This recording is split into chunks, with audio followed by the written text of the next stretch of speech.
Good morning everyone and 5 AM series में आप सभी का स्वागत है। आज के जो टॉपिक्स हैं एडवांस करंट अफेयर्स के, उसको डिस्कस करते हैं। और ये जो जितने भी टॉपिक्स हैं ये एडवांस करंट अफेयर्स की अलग अलग इंपॉर्टेंट सोर्सेज से जो है वो कराए जाते हैं और आप लोग को दिए जाते हैं। ठीक है, प्लीज़ सीरियस होकर इनके नोट्स बनाएं। मैं भी मेहनत कर रहा हूँ और नोट्स को थोड़ा सा बेटर तरीके से आपको रिप्रेजेंट भी कर रहा हूँ। तो ये जो सारे नोट्स आप देख सकते हो ये सब बने हुए हैं। अभी मैं एक्सप्लेन करूँगा एक एक करके और हम डिस्कस भी करेंगे। क्वेश्चन फॉर्मेट में रहेंगे और एक्सप्लेनेशन भी एक्सप्लेनेशन भी आप लोग को फॉलो करना है। तो ये सेशन मिस नहीं करना, बहुत अल्टीमेट और इम्पॉर्टेंट सेशन है। अगर आप IAS एग्ज़ाम की तैयारी कर रहे हैं और इवन आप स्टेट PSC में भी ये क्वेश्चंस बहुत काम आएंगे। ये सब एडवांस करंट अफेयर्स के टॉपिक्स हैं जो कंटेम्प्रेरी एस्पेक्ट में चीज़ें न्यूज़ में होती हैं, वहीं से प्रश्न है आपके लिए। चलो, consider the following statement about Arora. Arora के ऊपर है, अरोरा के ऊपर है। तो पहले मैं थोड़ा सा आपको एक्सप्लेन कर देता हूँ, फिर क्वेश्चन में जो कंटेंट है उसको देखेंगे। देखो, अरोरा का एक इवेंट है, जैसा आप देखोगे ना, ये जैसे पहले ये देख लो कि ये जो अरोरा इवेंट है ये आपको नॉर्थ पोल पे और साउथ पोल पे देखने को मिलता है। ठीक है, यहाँ पे देखने को मिलता है। और ये इवेंट क्या है, ये बेसिकली इवेंट होता है इस तरीके से होता है। ठीक है, बहुत ज़्यादा ऐसी ग्रीनिश लाइट्स जो हैं वो आपको दिखती है, इनको अरोरास बोलते हैं। और ये अरोरास बनते क्यों हैं क्योंकि सूरज के द्वारा जो सोलर फ्लेयर्स हैं या जो चार्ज पार्टिकल्स रिलीज़ होते हैं उनका इंटरेक्शन हमारी मैग्नेटिक फील्ड से होता है और उस इंटरेक्शन के दौरान इस प्रकार की लाइटनिंग होती है। तो ये फिनोमेना को हम अरोरा शब्द जो है इस्तेमाल करते हैं, अरोरा ओवल। और यह ठीक है, तो ये हम करते हैं इस्तेमाल। एंड यहाँ पे अगर आप देखोगे नॉर्थ और साउथ पोल में ही ये देखने को मिलता है। तो ये फैक्ट आपको ध्यान रखना है। अब यहाँ पे देखो इसमें क्या लिखा हुआ, आप इजीली आंसर कर सकते हो खुद से। यहाँ लिखा हुआ है कि it is a natural light display in the earth sky predominantly seen in high longitude region. It is a natural light display in the earth sky seen in high longitude region. ठीक है, longitude. अब देखो यहाँ longitude शब्द है तो ये longitude नहीं है, ये लैटिट्यूड है। ठीक है, लैटिट्यूड होता है। अब इसको थोड़ा सा मैं आपको बता देता हूँ। जैसे मान लो अगर आप देखोगे ना, तो जैसे ये अर्थ है और इसका देखा जाए तो हम ये डिवीज़न करते हैं। तो अगर ये वाला पार्ट देखोगे ना इस तरीके से, इनको लॉन्गिट्यूड बोलते हैं।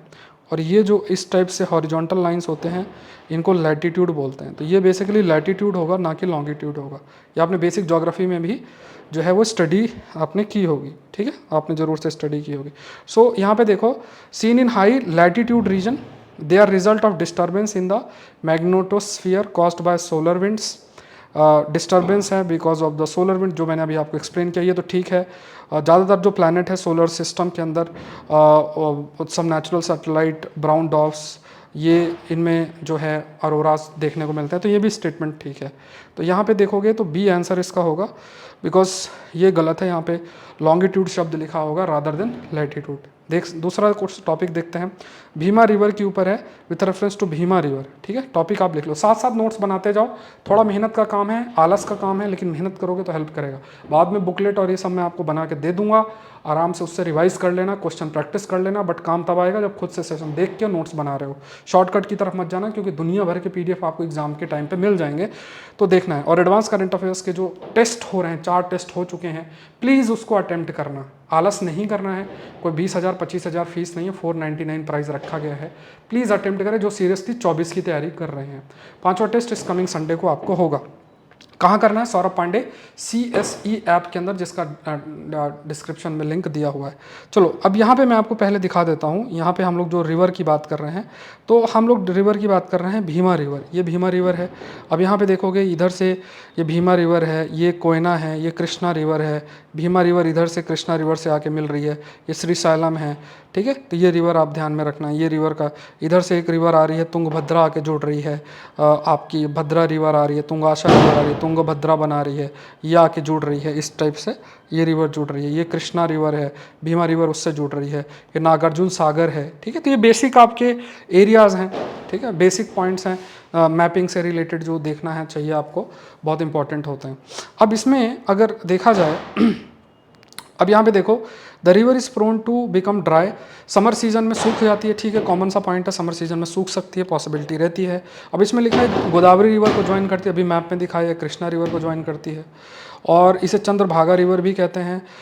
At Pandharpur as it resemble the shape of moon, ये भी ठीक स्टेटमेंट है। तो यहाँ 2 स्टेटमेंट आपके जो है सही हैं, 2 स्टेटमेंट्स आर करेक्ट। 2 स्टेटमेंट क्योंकि सही हैं तो आंसर आपका क्या होगा, बी आंसर इसका होगा। ठीक है, तो पॉइंट्स आप नोट कर लो, कुछ कुछ पॉइंट्स याद रखो। नेक्स्ट देखो, कड़कनाथ चिकन के ऊपर है। कड़कनाथ जो है, जो नॉनवेज खाते होंगे वो जानते भी होंगे। तो यहाँ पे देखो ये कड़कनाथ है, ये कड़कनाथ भाई हैं, भाई तो क्या बोले, मतलब कड़कनाथ मुर्गा है ये, तो ये कड़कनाथ है। ठीक है, आप देख सकते हो कड़कनाथ है। कड़कनाथ का मतलब इसे छूने से बहुत कड़क होगा ऐसा कुछ नहीं है। तो ये क्या है, इसमें बहुत हाई अमीनो एसिड होता है और आयरन इसमें बहुत होता है। तो देखो ये थोड़ा सा है कि मतलब नॉर्मल जो है चिकन उससे ज़्यादा इसमें प्रोटीन प्रेजेंट होती है, तो ये इसका बेनिफिट है। आयरन भी इसमें ज़्यादा होता है, तो इसमें मतलब अगर कोई कंज्यूम करता है तो वो ज़रूर से इसको कड़कनाथ प्रेफर भी करेगा, और कॉस्टली भी आपका होता ही है क्योंकि इसमें काफ़ी फीचर्स हैं। तो यहाँ पे meat from this breed has a geographical indication, GI tag है इसके पास, सही बात है, इसके पास जीआई टैग है। रिलेटिवली हाई प्रोटीन कंटेंट है, सही बात है। कैर्नोसाइन ये एक एंटीऑक्सीडेंट्स है जो कि आई साइट के लिए हेल्पफुल है, ये भी सही बात है। तो देखो आप ये भी समझ लेना, ये तो तीनों स्टेटमेंट सही हो गया, लेकिन आप ये समझना, आपसे पूछे जैसे कैर्नोसाइन, अगर आपसे पूछे जो कैर्नोसाइन है ये रिसेंटली न्यूज़ में था, तो ये क्या है, तो ये क्या है, it's an antioxidants, it's an antioxidants जो कि आईसाइट्स के लिए बेनिफिशियल है, that is beneficial for eyesight. ठीक है, it's an antioxidants that is beneficial for आईसाइट्स।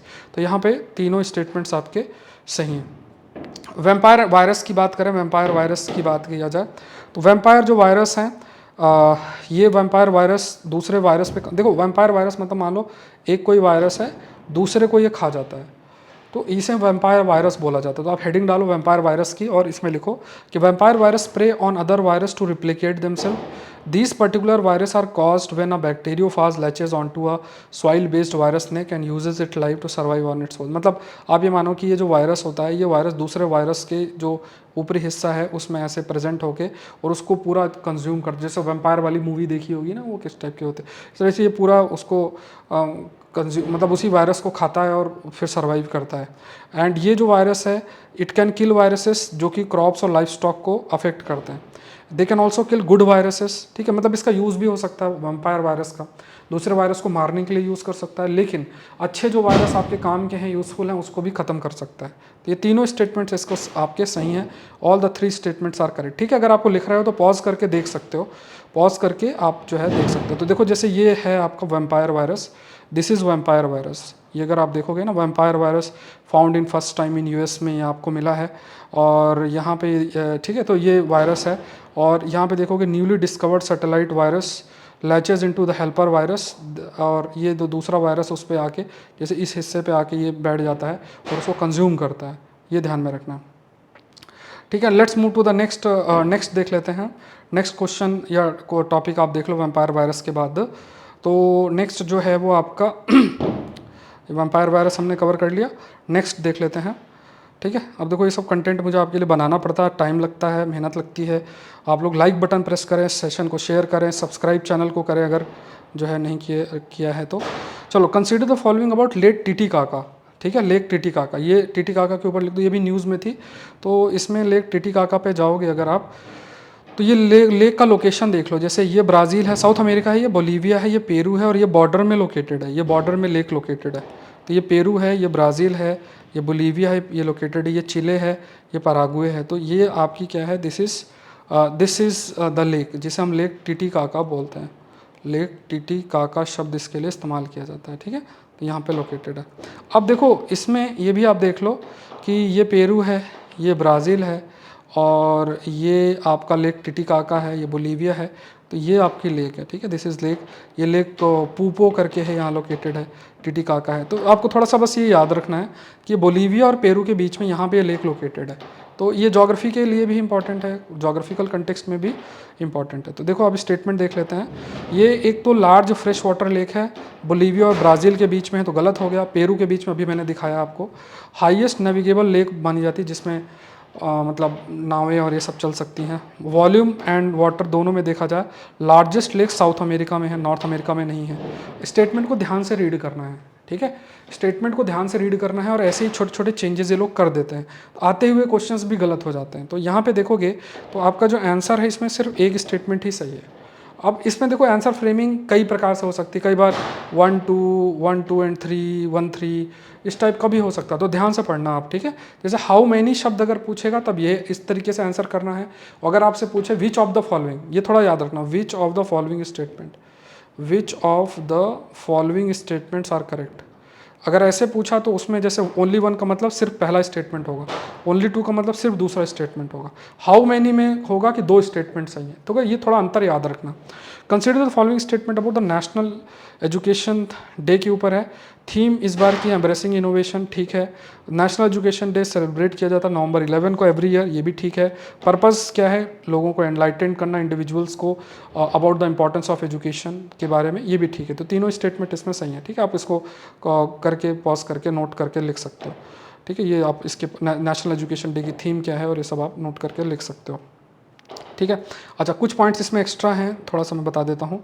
जैसे इसमें एक एक्स्ट्रा पॉइंट जो है वो आप याद रखो, दैट इज़ यहाँ पे लिखा हुआ है कि जो मौलाना अबुल कलाम हैं वो फर्स्ट एजुकेशन मिनिस्टर थे इंडिपेंडेंट इंडिया के, जो 1947 से 58 तक उन्होंने सर्व किया था। 2008 से नेशनल एजुकेशन डे जो है सेलिब्रेट किया जा रहा है नवंबर 11 को, नवंबर 11 से वो सेलिब्रेट किया जा रहा है, ठीक है। तो तीनों ही स्टेटमेंट्स आपके, all the three statements are correct. Move through the next, that is about the corporate, corporate के ऊपर है, और ये कॉर्पोरेट के ऊपर प्रश्न है। एंड बोंगो सागर, तो ये बायलैटरल एक्सरसाइज है इंडिया और बांग्लादेश के बीच में। इट्स अ बायलैटरल एक्सरसाइज, किसके बीच में, इंडिया और बांग्लादेश के बीच में। इंडिया की नेवी शिप है कुथर, किल्तन, और मैरीटाइम पेट्रोल एयरक्राफ्ट है डॉर्नियर, इन्होंने इसमें पार्टिसिपेट किया। बांग्लादेश की नेवी शिप है अबू बकर और इसने पार्टिसिपेट किया। Corporate 23 also included maiden humanitarian assistance relief drill, जो कि दोनों के बीच में जो है कंडक्ट किया था सर्च और रेस्क्यू ऑपरेशन, मतलब डिजास्टर से रिलेटेड भी इन्होंने जो है वो किया है, ठीक है। तो यहाँ पे देखोगे तो तीनों ही स्टेटमेंट्स आपके सही हैं, ठीक है। तो ये याद रखना है, that is exercise coordinated patrol and Bongo Sagar, तो तीनों स्टेटमेंट्स आपके सही हैं। 8th देख लेते हैं, जोग्लोसोस अटन बोराकी, ये जो जीव दिया है ना, इसी का नाम है, ये इस टाइप का खतरनाक नाम है, जगलोसस एडन पोराकी। तो जगलोसस एटन बोराकी की बात किया जाए तो ये इसी का नाम है। तो ये king of long net echidna, named for the famed British naturalist, मतलब ये पर्सन है एडन बोराक, उनके नाम पे है, और लास्ट टाइम 1961 में दिखा था। एकेडना नॉक्टोरल्स हैं, रात को निकलते हैं, शाय हैं, बहुत आसान नहीं इनको ढूंढ पाना। Reason it appears so unlike other mammals is because it is a member of monotremes egg laying group that separate from the rest of the mammal tree of life about 200 million years ago। तो मोनोट्रेम्स है, मतलब egg laying group हैं, ठीक है, egg अंडा देते हैं and then mammal की तरह होते हैं। तो यहाँ पे ये तीनों स्टेटमेंट इसके सही हैं, तो आंसर इसका भी क्या होगा, ऑल थ्री। तो ये ध्यान में रखना है, सेशन को लाइक करें और आकलन सीरीज़ का हिस्सा बने। और ये टेस्ट आपने नहीं दिया है तो advance test 4 test already upload कर दिए हैं, नेक्स्ट टेस्ट इस संडे को है। हैबिट बनाएं, 24 तारीख को अगर आप तैयारी कर रहे हैं, मतलब 24 की तैयारी कर रहे हैं, तो ये जो टारगेट यूपीएससी प्रीलिम्स 2024 की टेस्ट सीरीज़ है एडवांस्ड करंट अफेयर पर जो बेस्ड है, प्लीज़ मिस ना करें। द हिंदू सेशन आपका 8:30-9 बजे के बीच में आपको मिल जाएगा। मंडे को पेपर नहीं पब्लिश हुआ था, ठीक है। तो अगर आप कहीं देख रहे हो हिंदू तो वो गलत है, क्योंकि पेपर ही पब्लिश नहीं होगा तो सेशन कहाँ से होगा, इधर उधर लोग बना देते हैं। तो वो अब सबका अपना अपना तरीका है, लेकिन अभी क्योंकि पेपर पब्लिश नहीं हुआ तो हमारा सेशन नहीं हुआ, ठीक है। चलो मिलते हैं नेक्स्ट सेशन के अंदर। सेशन को लाइक करें, चैनल को सब्सक्राइब करें। Thank you everyone.